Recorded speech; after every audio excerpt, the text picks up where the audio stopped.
बघायला गेलं तर पुण्यात खाल्लं जाणारं प्रमाण जास्ती समुद्री माशाचंच आहे. मग पूर्वी पुण्यात होतं की गोड्या पाण्यातले मासे खाल्ले जायचे, कारण तेव्हा समुद्रातला मासा तेवढा येत नव्हता, ट्रान्सपोर्टेशन नव्हतं किंवा बाकी गोष्टी नव्हत्या, त्यामुळे येत नव्हतं. त्यामुळे तेव्हा पुण्यातली लोक गोड्या पाण्यातला मासा जास्ती खात होती. पण आता त्याच्यावर थोडंसं प्रमाण कमी झालंय. आता 1-2-3 मासे सोडले, चिलापी, मरळ वगैरे, तर बाकी नदीचे मासे माहीत पण नाही आहेत लोकांना. सो आता मग न्यूट्रिएंट्स बद्दल थोडंसं बोलायचं झालं तर आता आपण बघतो की मार्केटमध्ये ओमेगा 3 किंवा फिश ऑइल ह्याच्या कॅप्सूल्स सध्या खूप ट्रेंडिंग आहे. लोक कोणतरी सांगताय आणि लोक सरळ धडाल्याने विकत बरोबर. त्याचं कन्झम्पन करतात. तर त्याचा खरंच आपल्या शरीराला फायदा होतो का ते फॅड आहे? गोळ्या घेऊन ते इन्ग्रेडियंट्स घेण्यापेक्षा मी सजेस्ट करीन मासे खा, कारण ते ऑलरेडी आहे. गोळीत जेव्हा तुम्ही फिश ऑइलच्या गोळ्या म्हणताय किंवा कॉड लिव्हर ऑइलच्या गोळ्या म्हणता, तेव्हा त्याच्या जोडीने आणखी पण काही गोष्टी आलेल्या असतात ज्याचे साईड इफेक्ट होऊ शकतात. डायबिटीज ज्यांना झाला तर त्यांनी मासे किती कन्झ्युम करावे, कुठला खावा, हा एक मुद्दा झाला. आणि दुसरा म्हणजे डायबिटीज कंट्रोलमध्ये आणण्यासाठी माशाचा कितपत फायदा होतो? फक्त डायबिटीसला तुम्हाला काळजी घ्यायची की आपण पटकन मासा म्हटलं की फिश. पण घरी जे मासे बनवतो तर त्याची पद्धत कशी असावी? म्हणजे आपण म्हणतो की एक असते पद्धत ही डीप फ्रायची असते, दुसरी असते शॅलो फ्राय. तुम्ही जे म्हणलं डीप फ्राय, ती फिशची भजी करण्याचा प्रयत्न केलाय, ती भजी झाली.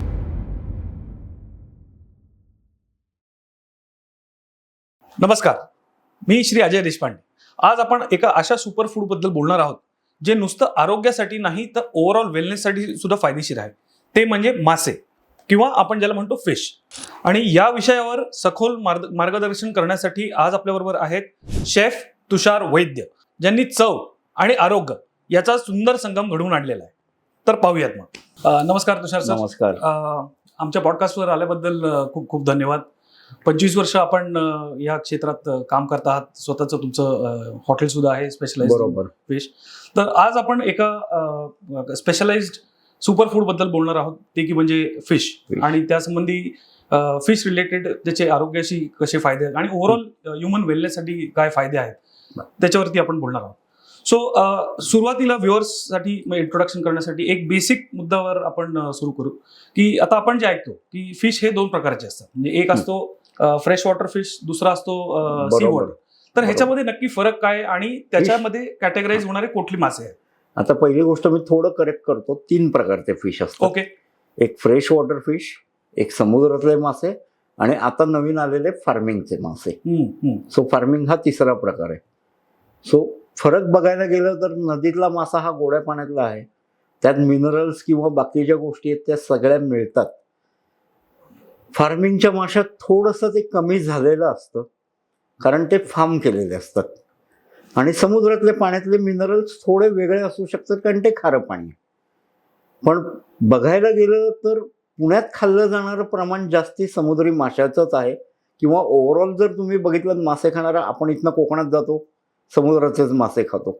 मग पूर्वी पुण्यात होतं की गोड्या पाण्यातले मासे खाल्ले जायचे, कारण तेव्हा समुद्रातला मासा तेवढा येत नव्हता, ट्रान्सपोर्टेशन नव्हतं किंवा बाकी गोष्टी नव्हत्या, त्यामुळे येत नव्हतं. त्यामुळे तेव्हा पुण्यातली लोक गोड्या पाण्यातला मासा जास्ती खात होती, म्हणजे डॅमचा म्हणा किंवा नदीतला म्हणा. पण आता त्याच्यावर थोडंसं प्रमाण कमी झालंय. आता 1-2-3 मासे सोडले, चिलापी, मरळ वगैरे, तर बाकी नदीचे मासे माहीत पण नाही आहेत लोकांना. त्यामुळे सी फूड हेच आत्ता ट्रेंडिंग आहे असं म्हणता येईल. सो आता सी फूडचं जर का बोलायचं झालं तर आपण बघतो की बरेचसे हॉटेल्स असे उघडले जे म्हणतात की स्पेशलाइज्ड इन सी फूड. पण त्यात कितपत म्हणजे काय म्हणतो आपण त्याला, क्वालिटी वाईज म्हणा किंवा त्याच्यामधून मिळणारे आपल्याला जे न्यूट्रिएंट्स आहेत ते कितपत जपले जातात आणि मग ते कसे ओळखायचे की बाबा हा पर्टिक्युलर आपण मासा जर का खातोय तर त्याच्यामध्ये हे इन्ग्रेडियंट्स असले तर तो चांगला मासा आहे किंवा आरोग्यासाठी योग्य मासा, हे आपण कसं डिफाईन करू शकतो? आता कसं होतं, मासा एकदा शिजल्यानंतर तुम्ही ताजा का शिळा, जर तुम्ही नवीन मासे खाणारे असाल तर नाही ओळखू शकत. तो रॉ मासा असतानाच तुम्हाला ओळखता येईल. त्यामुळे माझं पहिलं सांगणं कायम असतं की जिथं तुम्हाला योग्य वाटतंय की हे विश्वासार्ह आहे, अशाच ठिकाणी खायला जा. एकतर तुम्हाला घरात करता येत नाहीये, तर घरात तुम्ही मासे करताय तर तुम्हाला कच्च्या माशात ताजेपणा कसा ओळखायचा हे मी सांगू शकतो. की माशाची स्किन चेक करायची, माशाचे कल्ले उघडून बघायचे, स्किन कडक लागली पाहिजे थोडीशी. म्हणजे पुण्यात आता 72 तास, 48 तास ते 72 तास शिळाच मासा आहे बघायला गेलं तर. त्यामुळे तेवढी कडक तुम्हाला लागणार नाहीये जसं कोकणात मिळतो किंवा गोव्यात मिळतो. बरोबर. पण त्यातल्या त्यात ती तुकतुकीत दिसली पाहिजे थोडीशी स्किन, म्हणजे फ्रेश आहे त्याच्यावर न कळतं. कल्ल्याच्या आतमध्ये थोडासा रेडिशपणा दिसला पाहिजे, त्यामुळे त्यातनंही कळू शकतं. किंवा बोट दाबलं समजा माशाला तर खड्डा पडला पटकन तर तो शिळा मासा आहे. अच्छा. कारण ते काय म्हणूयात आपण, ते कंपोज व्हायला सुरुवात झालेली आहे तो प्रकार. त्यामुळे ते बेसिक गोष्टी आहेत, पण हे सगळं शिजल्यानंतर तुम्ही चेक करू शकत नाही. त्यामुळे तुम्ही हॉटेलमधनं जाता मासा खाता, ऑलमोस्ट सगळे हॉटेलवाले चांगलंच देत असतील, पण तिथं तुम्हाला हे चेक करता येणार नाही. सो विश्वास आहे, जिथं प्रामाणिकपणे मिळतंय, चांगलं मिळतंय अशा ठिकाणी जाणं उत्तम. सो आता माशांचं स्पेसिफिकली किंवा त्याच्या टाईप बद्दल बोलायचं झालं तर समजा आपल्याला ग्रेडेशन करायचं तर पुण्यात किंवा लेट्स महाराष्ट्रात जे टिपिकल मासे मिळतात, जे आपल्याला माहिती आहेत की बाबा सुरमई आहे, बोंबील आहे किंवा पॉपलेट आहे, तर त्याचं कॅटेगरायझेशन आपण कसं करू शकतो? म्हणजे कुठला मासा जास्त चांगला, का सगळेच मासे चांगले असतात आणि आरोग्यासाठी कुठला योग्य? सगळेच मासे चांगले आहेत सर, म्हणजे असं कॅटेगरायझेशन करता येणार नाही. लोकांनी केलंय की पॉपलेट बेस्ट आहे किंवा सुरमई बेस्ट आहे, कारण एकच काटा असतो, खायला सोपा जातो. पण तसं नाहीये, काटेवाले मासेही तेवढेच चांगले असतात, पण लोकांना खाता येत नाही, त्यामुळे लोक तिकडे वळत नाहीत. कारण काट्यांची भीती असते, घशात अडकलं तर काय करा, हे इश्यू असतात. त्यामुळे पुण्यात तरी चालतात ते तुलनेने खायला सोपे मासे चालतात. मग पॉपलेट असेल, सुरमई असेल, कोळंबी असेल. पण मग आता माशामध्ये सुद्धा आपण म्हणतो की जसं आपला पहिला मुद्दा आपण डिस्कस केला की सी वॉटर आणि फ्रेश वॉटर, तर आपल्याकडे जी माहिती आहे की टिपिकली फ्रेश वॉटर फिश जे असतात त्याच्यामध्ये समजा काटे जास्त असतात किंवा सी वॉटर फिश असतात त्याच्यात काटे कमी असतात, तर हे बरोबर आहे का? म्हणजे ही जी माहिती आहे ही बरोबर? फ्रेश वॉटर फिश मध्ये काटे जास्ती असतात हे बरोबर आहे, पण सी वॉटर फिश मध्ये कमी असतात, तर तसे 2-3च कॅटेगरी आहेत. अच्छा. बाकी काटेवाले मासे समुद्रातही आहेत. ओके. त्यामुळे ते तितपत नाही म्हणता येणार, कारण एक 3-4 मासे सोडले की ज्यात कमी काटा आहे किंवा काढायला सोपा आहे, पण समुद्रात आजही भरपूर काटे असणारे मासे आहेत. सो आता मग न्यूट्रिएंट्स बद्दल थोडंसं बोलायचं झालं तर आता आपण बघतो की मार्केटमध्ये ओमेगा 3 किंवा फिश ऑइल ह्याच्या कॅप्सूल्स सध्या खूप ट्रेंडिंग आहेत. म्हणजे लोक कोणतरी सांगताय आणि लोक सरळ धडाल्याने विकत घेऊन त्याचं कन्झम्पशन करतात. तर त्याचा खरंच आपल्या शरीराला फायदा होतो का ते फॅड आहे? गोळ्या घेऊन ते इन्ग्रेडियंट्स घेण्यापेक्षा मी सजेस्ट करीन मासे खा, कारण ते ऑलरेडी आहे. गोळीत जेव्हा तुम्ही फिश ऑइलच्या गोळ्या म्हणताय किंवा कॉड लिव्हर ऑइलच्या गोळ्या म्हणता, तेव्हा त्याच्या जोडीने आणखी पण काही गोष्टी आलेल्या असतात ज्याचे साईड इफेक्ट होऊ शकतात. त्यापेक्षा तुम्ही मासा खा ना, साईड इफेक्ट हा प्रकारच नाहीये. आणि तुम्हाला जे त्या गोळीतनं जाणार आहे ते माशात नाही मिळणार आहे. आता याच्यावर मेडिकल लाईनची लोक म्हणतील कदाचित की एका गोळीत भरपूर जातं. मी म्हणेन आठवड्यातनं 3दा मासे खा. सो गाईडलाईनच्या हिशोबाने बघायला गेलं तर तुम्ही म्हणता की एक मासा खाणं उत्तम, 2दा तरी आठवड्यातनं साधारण कन्झ्युम केला पाहिजे. म्हणजे टिपिकली लोक चिकन मटन हे तर खातातच, पण फिशचेही तेवढेच चव म्हणून तुम्हाला खायचंय तर तुम्ही कधीही खा, पण तुम्ही जर न्यूट्रिशन म्हणून बघताय तर आठवड्यातनं 2दा त्या गोष्टी जायला पाहिजे तुमच्या पोटात. बरं.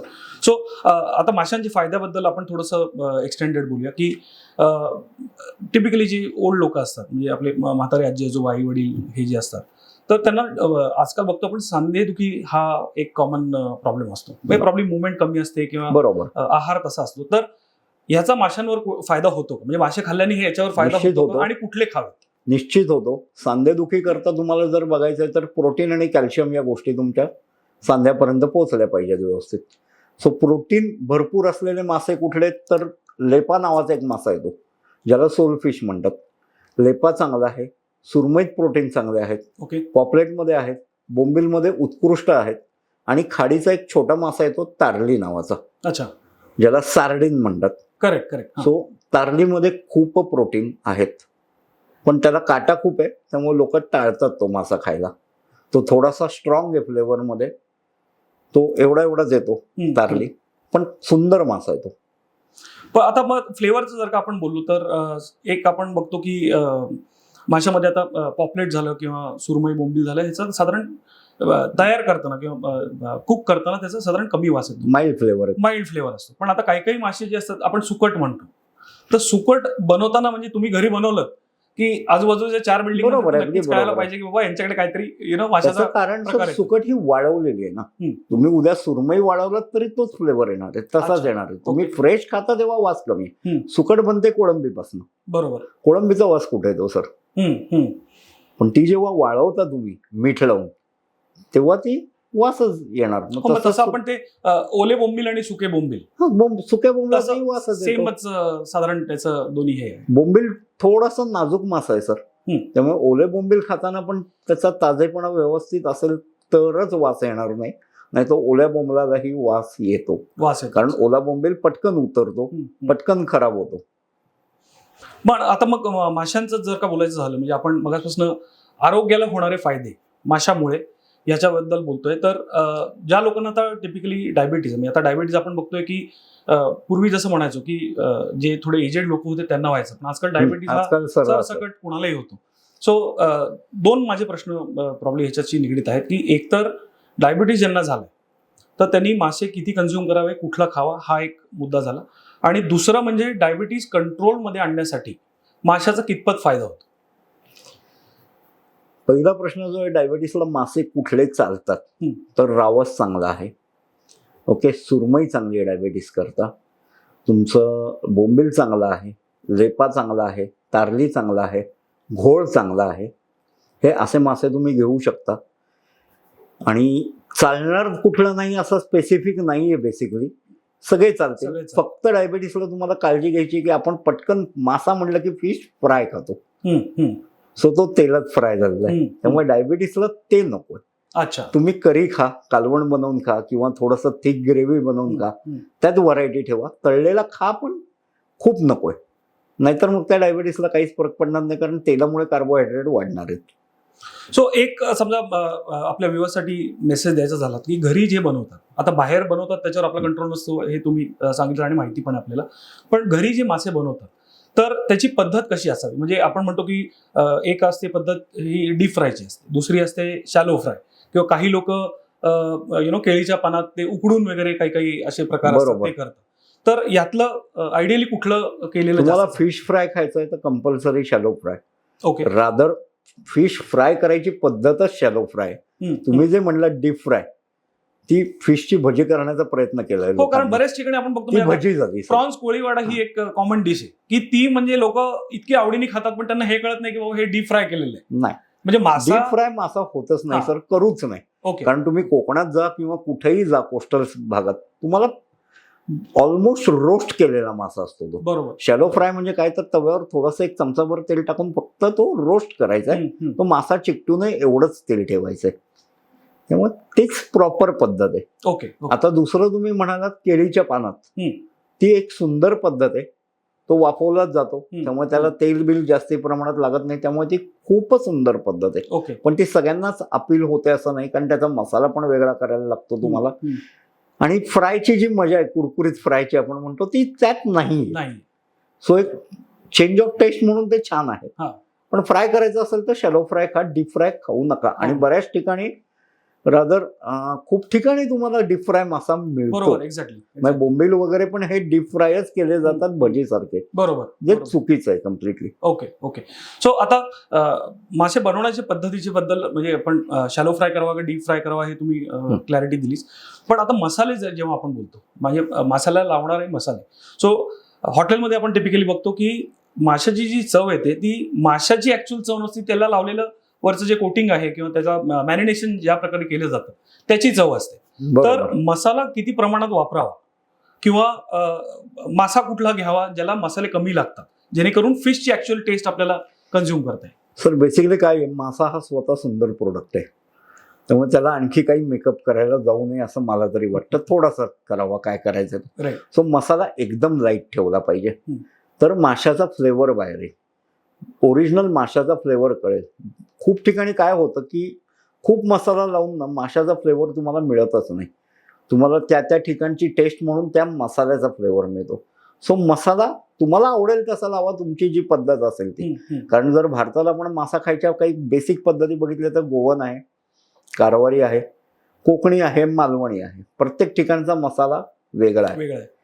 सो तुम्हाला जो आवडतोय, तुम्हाला जी अपील होतीये त्या पद्धतीने करा, पण मसाला लाईटच असला पाहिजे. तो खूप भरतान त्याची झाली नाही पाहिजे माशावर. माशाचा स्वतःचा फ्लेवर बाहेर निघालाच पाहिजे, तर खायला मजा येते. आणि मी स्वतःचं कौतुक म्हणून पुढचं वाक्य सांगतो, माझ्या हॉटेलला तुम्हाला कमी मसाला लावलेलाच मिळेल. अरे वा, नक्की नक्की. सो आता हॉटेलचं बोलला तुम्ही, तर काय म्हणतात, व्ह्युअर्सला मी रिक्वेस्ट करेन की तुमच्या हॉटेलला नक्की एकदा व्हिजिट करा, कारण तुम्ही स्वतः एक म्हणजे हो. सीकेपी आहात. त्यामुळे आपण जसं म्हणतो की ज्या काही आपल्याकडे रिजनल कास्ट किंवा हे आहेत, त्याच्यामध्ये सीकेपी हे सगळ्यात best, because they are fish आणि मीट. सीकेपींचं कसं झालंय, एका सीकेपी लेखकानेच लिहून ठेवलेलं होतं की आम्हाला लहानपणी गुलाबाला काटे असतात याच्या आधी माशाला काटे असतात हे कळायला लागलं होतं. त्यामुळे we are fishetarian. Correct correct. So आता पुढच्या मुद्द्याकडे आपण वळूया की मासे जेव्हा आपण आता घरी बनवायचं म्हणतोय, तर मासे जेव्हा आपण बनवतो तर त्याच्यामध्ये स्वच्छतेच्या हिशोबाने किंवा आपण साफ जेव्हा करतो मासे, तेव्हा काय काळजी घेतली पाहिजे? म्हणजे आपण कसं म्हणतो की आता समजा बोंबील आहे किंवा प्रॉन्स ज्याला म्हणतो आपण, प्रॉन्समध्ये मागे कशी वेन असते, धागे म्हणतात त्याला. तर अशा काही ठराविक पद्धती आहेत का की मासे आपण जेव्हा घरी स्वच्छ करतो कुकिंग करायच्या आधी, तर त्याची काय काळजी घ्यावी? मासे स्वच्छ करायचं म्हणजे बऱ्याच लोकांना असं वाटत असतं की मी मासेवाल्याकडनं मासा आणला, त्यांनी कोयता वापरला, घाण काढून टाकली, माझा मासा स्वच्छ झाला. तर Correct. तसं नसतं. माशाला आतनं ब्लड क्लॉट्स चिकटलेले असतात, जे तोंडातही कडू लागतात आणि जे वाईट पण आहेत. तर सरसकट कोळंबी सोडून बाकी मासा तर तुम्हाला वाहत्या पाण्यातच धुवायचा आहे. तो ओके. किमान 3-4 वेळा तो पाण्याखालनं काढा, त्यात प्रॉपर बोटं घालून साफ करा, सगळं खरवडून काढा जे ब्लड क्लॉट्स आहेत, जेणेकरून त्या माशाला वास येणार नाही, चव बदलणार नाही. बांगड्यासारखा मासा असतो, आपण वरनं कट देतो त्याला, खालनं पोटाखंडनं फाडतो, तेव्हा त्यात बोट घालून तो साफ झालं पाहिजे सगळं. आता कोळंबीचा प्रश्न, तर कोळंबीला बॅक साईडला, काही कोळंब्यांना फ्रंट साईडला पण धागा असू शकतो. अच्छा. कोळंबी दोन्ही साईडनी चेक झालेली उत्तम. ओके. तो धागा पूर्ण काढायला लागतो, तो पॉयझनस ठरू शकतो. आता पावसाळ्यात रिव्हर वॉटरचा एक आंबळी नावाचा मासा आहे, तो वाळूत खाली होत असतो बराच. अच्छा. आंबळ्यांना खूप वाळू चिकटलेली असते, त्यामुळे सो आंबळ्या तर 6-7 पाण्यात धुवायला लागतात ती वाळू निघायला. त्यानंतर आतमध्ये त्याच्या पित्ताची पिशवी असते, ती फोडायला लागते तुम्हाला, नाहीतर तुम्हाला पित्ताचा त्रास होतो, पॉयझनस पण आहे ती. सो प्रत्येक माशाची साफ करण्याची वेगळी पद्धत आहे, त्या माशाची ती माहिती असली पाहिजे तुम्हाला. तुम्ही याच पद्धतीने आंबळी साफ करायला गेलं तर पित्ताची पिशवी तशीच राहील, किंवा कोळंबीला तुम्हाला काहीच दिसणार नाही. तो धागा त्याचा आतमध्ये, तो तुम्हाला काढायची माहिती पाहिजे.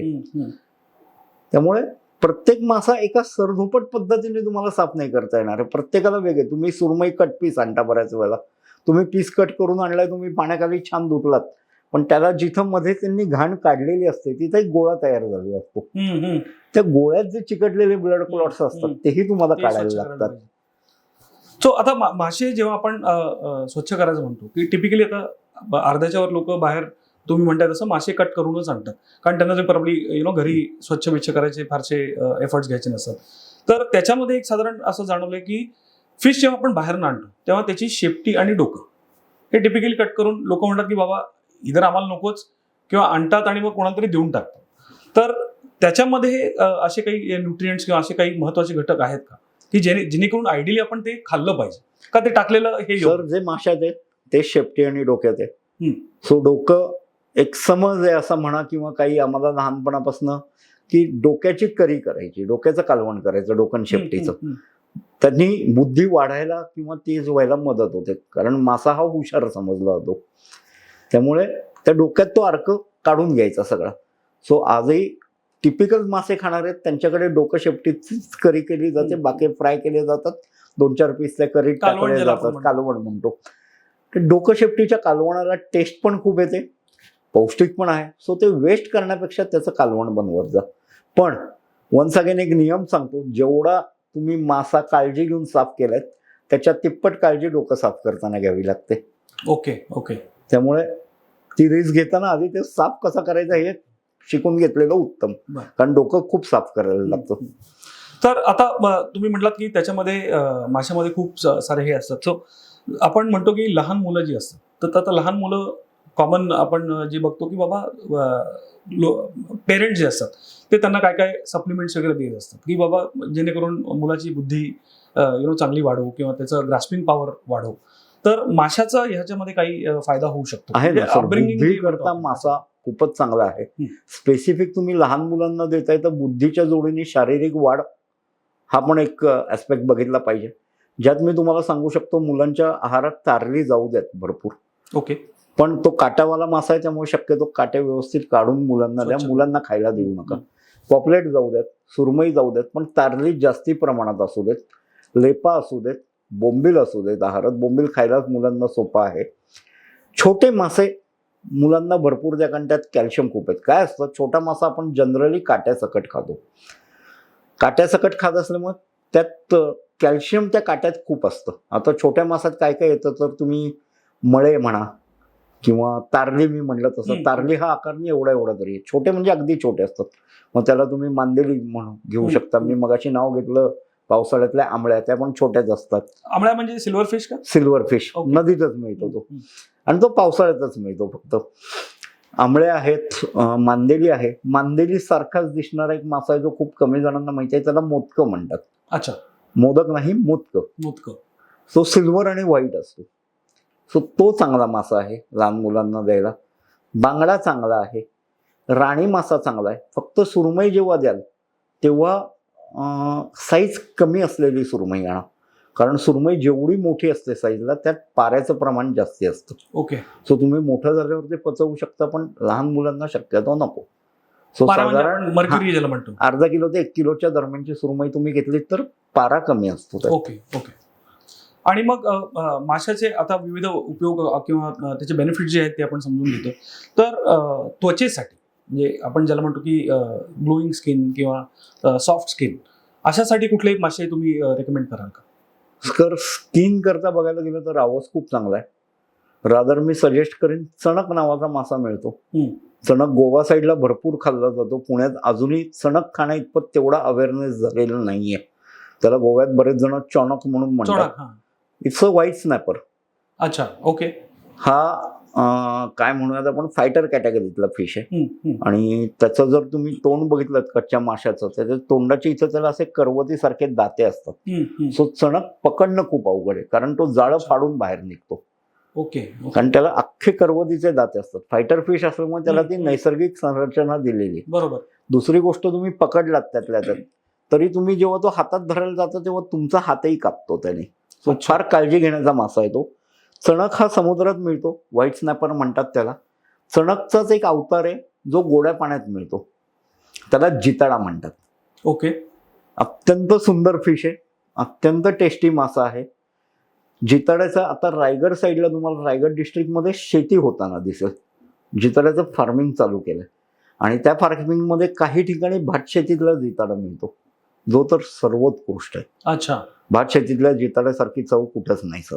पण आपल्या इथे तो आहे, कारण भात शेतीत खाचरात व्यवस्थित पाणी असतं साचलेलं, त्यात जिताडा मिळतो. रायगड डिस्ट्रिक्टमध्ये गेलात तर मिळतो सर. ओके. पुण्यात अशक्य आहे. पुण्यात नाही मिळत. बरोबर. मग आता हे 2-3 तुम्ही मासे सांगितलेत, हे म्हणजे आता नावं मी पहिल्यांदा. चणक पुण्यात मिळतो. अच्छा. पण तो समुद्राचा मिळतो. पण तुम्हाला जिताडा खायचाय तर तुम्हाला जिताडा ही पुण्यात मिळतो, पण भात शेतीतला जिताडा खायचा तुम्हाला रायगडमध्ये जावं लागेल. ओके. ओके. आणि त्या भाताच्या सीझन मध्ये जावं लागेल, पावसाळ्यात जेव्हा पाणी साठलेलं असतं. सो आता तुम्ही सीझनचं म्हणालात, तर त्या हिशोबाने आपण बरेच वेळा ऐकतो की बाबा असं म्हणतात, म्हणजे आता तुम्ही त्याच्यावर क्लॅरिफिकेशन द्या की आपले जे 12 महिने आहेत त्या 12 महिन्यामध्ये ज्या महिन्यामध्ये आर हा शब्द नसतो, म्हणजे आर हा लेटर नसतं, तर त्यावेळी टिपिकली मासे खाऊ नये असं म्हणतात. म्हणजे काही लोक म्हणतात की बाबा त्यावेळी अशासाठी खाऊ नये कारण तो माशांचा ब्रीडिंग सीझन असतो. तर ह्याच्यामध्ये तुम्ही काय क्लॅरिटी देऊ शकाल? सर, ब्रीडिंग सीझन साधारण श्रावणाच्या सुमारास असतो माशांचा. ओके. सो श्रावणात जे आपल्याकडे श्रावण पाळणं म्हणतात, त्यात माशाचा ब्रीडिंग सीझन निघून जातो. तुम्ही जे आर म्हणताय ते मी माझ्या मागच्या एका पॉडकास्टमध्ये स्पेसिफिक सांगितलं होतं. आरचा जो नियम आहे हा प्रॉन्स करताय. अच्छा. ज्या महिन्याच्या स्पेलिंग मध्ये आर आहे त्या महिन्यात प्रॉन्स खायची. अच्छा. आर ज्याच्यामध्ये आहे त्याच्यामध्ये खायचे, प्रॉन्स खायचे. ओके. ओके. त्यानंतर शक्यतो प्रॉन्स टाळा. बर बर. म्हणजे मे मध्ये प्रॉन्स शक्यतो खाऊ नका, जून मध्ये खाऊ नका, जुलै मध्ये खाऊ नका, ऑगस्ट मध्ये खाऊ नका. हे 4 महिने टाळा. पण म्हणजे उरलेले जे मासे आहेत अपार्ट फ्रॉम प्रॉन्स ते बिंदास खावा. 12 महिने खाल्लं तरी काही प्रॉब्लेम. आता त्यात परत एका माशाला मी तुम्हाला सजेशन देतो, बांगडा. बांगडा हा उष्ण मासा आहे. सो बांगडा थंडी व्यवस्थित असताना खाल्लात तर चांगलं. उन्हाळ्यात तो उष्णतेचा त्रास देऊ शकतो तुम्हाला. अच्छा, ओके. त्यामुळे उन्हाळ्यात शक्यतो बांगडा आपल्याकडे मिळतो 365 दिवस, बरोबर बरोबर. पण शक्यतो उन्हाळ्यात टाळा बांगडा. उन्हाळ्यात कोळंबी पण टाळा, जरी आर स्पेलिंग मध्ये असेल तरी, कारण कोळंबीमध्ये पण हीट आहे. सो कोळंबी पण टाळा. सो आता हीट म्हणलं तर दुसरा एक मुद्दा मला असं विचारायचं वाटलं की हृदयविकार आपण जसं म्हणतो की आता एज फॅक्टर त्याला काही असं निगडीत राहिलेलं नाही. हृदयविकार हा आता कुणालाही होतो. त्याची बरेच कारण असतात, म्हणजे स्ट्रेस म्हणा, लाईफस्टाईल म्हणा, किंवा तुमचे डेली हॅबिट्स जे आहेत त्याच्यानी सुद्धा फरक पडतो. पण खास करून जेव्हा आपण डाएटचं म्हणतो किंवा खाण्याच्या गोष्टी म्हणतो, त्याच्यामध्येही स्पेसिफिक ड्रिल डाऊन करून आपण जर का मासे म्हणलं तर हृदयविकारासाठी कुठले मासे असे आहेत जे योग्य आहेत किंवा जे आपल्याला मदत करू शकतात? हृदयविकारासाठी सर काय आहे, मूळ येतो कोलेस्ट्रॉल पाशी. करेक्ट. कोलेस्ट्रॉल वाढू नये म्हणजे हृदयविकाराचा धोका कमी होईल. बरोबर. सो कोलेस्ट्रॉल वाढू नये किंवा हृदयविकाराचा धोका कमी करायचा आहे तर मी मगाशी सांगितलं तसं सगळे छोटे मासे. ओके. स्पेसिफिक सांगतोय बोंबील. बोंबीलमध्ये कार्बोहायड्रेटचं प्रमाण खूप कमी आहे. लेपा मासा, राणी मासा येतो, थोडासा पिंकिश असतो, ओके, तो खा. रावस चांगला आहे, सुरमई चांगला आहे, पॉपलेट छान आहे. ओके. हे मासे तुम्ही हृदयविकारात बिंदास खा. सो बेसिकली हे कोलेस्ट्रॉलवर नियंत्रण ठेवण्यासाठी याच्यात स्वतः फॅट कमी आहे. अच्छा. त्यामुळे कोलेस्ट्रॉल डेव्हलप होणार नाही हे खाल्ल्याने. असलेलं कोलेस्ट्रॉल कमी होईल का नाही तर ते थोडंसं मेडिकल लाईनला जाईल. बरोबर बरोबर. पण याने कोलेस्ट्रॉल वाढणार नाही हे तर सांगता येईल. Okay okay. त्यामुळे हे मासे तुम्ही खा. आणि मी जनरली हे 6-7च नावं घेतोय किंवा काही ठिकाणी 3च नावं घेतोय, तर मी हे क्लिअर करतो की मी पुण्यात खाल्ल्या जाणाऱ्या माशांबद्दलच बोलतो. हो बरोबर आहे. त्यामुळे समुद्रात खजिना पडलेला आहे, पण त्याची नावं घेऊन उपयोग पण नाहीये किंवा कळणारही नाहीये. बरोबर बरोबर. आणि त्याची अवेलेबिलिटी सुद्धा पाहिजे. जसं तुम्ही म्हणता की तुम्ही आता जे नॉलेज शेअर करताय किंवा गाईडलाईन्स जे शेअर करताय हे आपल्याकडे जे अवेलेबल आहे, बरोबर, इझिली तुम्ही घरी बनवू शकता अशा माशांची तुम्ही नावं सांगता किंवा व्हरायटी आपण डिस्कस करतोय. सो आता कोलेस्ट्रॉल रिलेटेड आपण जसं म्हणतो की आता कोलेस्ट्रॉल वाढण्यासाठी बरीच कारण आहे. तर त्याच्यामध्ये आता आपण बघतोय की बरीच यंग जनरेशन जी आहे ते सोशलायझेशन खूप करतात, बाहेर जाऊन पार्टी करणं किंवा मित्रांबरोबर वेकेशनला जाणं वगैरे हे ते. तर त्याच्यामध्ये टिपिकली काय होतं की स्मोकिंग आणि अल्कोहोल ह्या 2 गोष्टी आजकाल फार प्रमाणात वाढलेल्या आपल्याला दिसतात. तर ह्याच्यासाठी म्हणजे ही सवय तर सोडायलाच पाहिजे, त्याच्याबद्दल दुमत नाहीच आहे, पण त्याच्या व्यतिरिक्त आहाराच्या दृष्टीने असे काही तुम्ही मासे सजेस्ट करू शकता का? स्मोकिंगनी काय होतं, लंग्सला प्रॉब्लेम येतो. ड्रिंकिंगनी फॅटी लिव्हरचा प्रॉब्लेम येतो. सो लंग्स आणि फॅटी लिव्हर याच्या आरोग्याकरता आपल्याला काय सांगता येईल तर रावस चांगला आहे, हलवा चांगला आहे, तांबडा सापटा नावाचा मासा येतो, ओके, तो चांगला आहे. नांगरवेल नावाचा एक मासा येतो, तो चांगला आहे. छोटे मासे खा. छोटे मासे तर सगळ्याच आजारावर मी सांगेन तुम्हाला, कारण छोटे मासे गुणकारीच आहेत. बोंबील चांगला आहे. हलवा नावाचा मासा आहे, ब्लॅक पॉपलेट ज्याला म्हणतो आपण, तो छान आहे, तो खाण्याचा असू दे. तर हे मासे तुम्ही खाऊ शकता, यांनी तुमचं फॅटी लिव्हर आणि याला मदत मिळेल. Okay okay. सो आता आपण जसं मगाशी बोलत होतो की बुद्धिमत्ता किंवा ब्रेन डेव्हलपमेंट, तर हे टिपिकली कुठल्या वयापर्यंत साधारण, जसं आपण म्हणतो की 18 वर्षापर्यंत टिपिकली लहान मुलांची वाढ व्यवस्थित होण्यासाठी, म्हणजे शारीरिकदृष्ट्या आणि डोकं सुद्धा किंवा ब्रेन डेव्हलपमेंट ज्याला म्हणतो आपण, तर ह्याच्यासाठी गुणकारी कुठले मासे आहेत आणि साधारण कुठल्या वयापासून हे चालू करू शकतो आपण लहान मुलांसाठी? सर पॉपलेट खूप छान आहे याच्याकरता. ओके. म्हणजे मेमरी या गोष्टी करता पॉपलेट खूप छान काम करतो. बांगडा चांगला आहे, रावस चांगला आहे, सुरमई चांगला आहे, घोळ चांगला आहे. आणि घोळ मी मगासपासून 2दा-3दा नाव घेतलं तर घोळमध्ये एक इन ॲडिशन सांगतो, त्याला समुद्रातलं सोनं म्हणतात सर. अच्छा. घोळाला दुसरं नाव आहे समुद्रातलं सोनं. ते खरंच सोनं आहे. तो महाग आहे मासा, पण तो खरंच सोनं आहे, म्हणून त्याला दुसरं नाव समुद्रातलं सोनंच आहे. ओके. सो घोळ तुमच्या खाण्याचा काही खास ऍडव्हान्टेज आहे सर? खूप ऍडव्हान्टेज. तो महाग असल्या कारणाने मी विचारतोय. घोळ मी तुम्हाला आता 2दा-3दा नाव घेतलं, त्या आजारांवर तो आहेच. आता मी स्मरणशक्ती करता तो सांगतो. घोळला एक एअर ब्लॅडर असतो, ओके, ज्याचा उपयोग खूप औषध कंपन्या औषधात पण करतात. अच्छा. त्यामुळे त्याला कोळी लोक किंवा महाराष्ट्रातली जी मच्छीमार जमात आहे, गुजरात साईडची जमात आहे, ही घोळला समुद्रातलं सोनं म्हणतात. ओके. आता थोडीशी इन ॲडिशन माहिती देतो. महाराष्ट्राचा राज्य मासा आहे पॉपलेट. हा डिक्लेअर झालेला आहे आता. बरोबर. आपला राज्य मासा. हम्म. गुजरातचा राज्य मासा गोड आहे अच्छा अच्छा. आणि तो अरबी समुद्रात आणि पॅसिफिक समुद्रातच मिळतो. Okay okay. त्याच्यामुळे तो त्याचं म्हणजे महाग असल्याचं कारण त्याचं हे आहे. अच्छा ओके. सो आता अजून एक तुम्हाला प्रश्न असं मला विचारायचं वाटतो की गर्भवती महिला ज्या असतात म्हणजे त्यांना टिपिकली त्या 9 महिन्यामध्ये आपण सांगतो की बाबा स्पेशल केअर घ्या. मग ते खाणं असू दे किंवा बाकीच्या काही गोष्टी असू दे. तर ह्याच्यामध्ये माशाचा काही फायदा होऊ शकतो का? होऊ शकेल ना Consumption of सर. fish. मगाशी आपण जसं सांगितलं, हाय in protein, hmm. High in calcium, low in fat hmm. असे मासे तुम्ही देऊ शकता. छोटे मासे, बोंबील, लेपा, घोळ, राणी मासा, तांबडा सापटा, बांगडा, वन्स अगेन सुरमई साईजनी छोटी, साईजनी छोटी. कारण पारा आहे, मर्क्युरी आहे. मोठा सुरमई म्हणजे मर्क्युरी झाली. बरोबर. सो इंटेक तो वाढवण्यात अर्थ नाही, कारण प्रेग्नन्सी आहे. त्यामुळे हे मासे तुम्ही देऊ शकता. तुम्हाला अजून एक मला प्रश्न असा विचारायचा वाटतो की आजकाल जिम याच्याबद्दल अवेअरनेस खूप वाढलाय. बरेच लोक कुठल्या ना कुठल्या प्रकारचा एक्सरसाइज करतात, म्हणजे जिम असो किंवा कोणी रनिंग करतं, सायकलिंग करतं. तर आपण कुठल्याही प्रकारचा व्यायाम केला की मसल रिकव्हरी हा सर्वात महत्वाचा मुद्दा असतो. सो मसल रिकव्हरीचं जर का आपल्याला बोलायचं झालं तर कुठले मासे योग्य आहेत? बरं, मसल रिकव्हरी आणि जिम हा जेव्हा विषय काढला, तुम्ही जर बघितलं सर तर बऱ्याच जिम मधनं आजकाल तुम्हाला बोंबील खायला सांगायला लागलेले. म्हणजे तुम्ही जे प्रोटीन शेक किंवा या ज्या गोष्टी घेतात तर प्रोटीन इंटेक जो लागतो, जिम करता मसल रिकव्हरी करता प्रोटीन इंटेक घेतात. बरोबर. सो प्रोटीन इंटेक करता प्रोटीनच्या स्पेसिफिक लेपा, बोंबील आणि सगळ्यात महत्त्वाचा पॉपलेट तुम्ही खाऊ शकता. हे मेन मासे आहेत ज्यातनं तुम्हाला प्रोटीन जाईल. जोडीने कॅल्शियम हवं आहे तर वन्स अगेन छोटे मासे तुम्ही घेऊ शकता. Okay okay.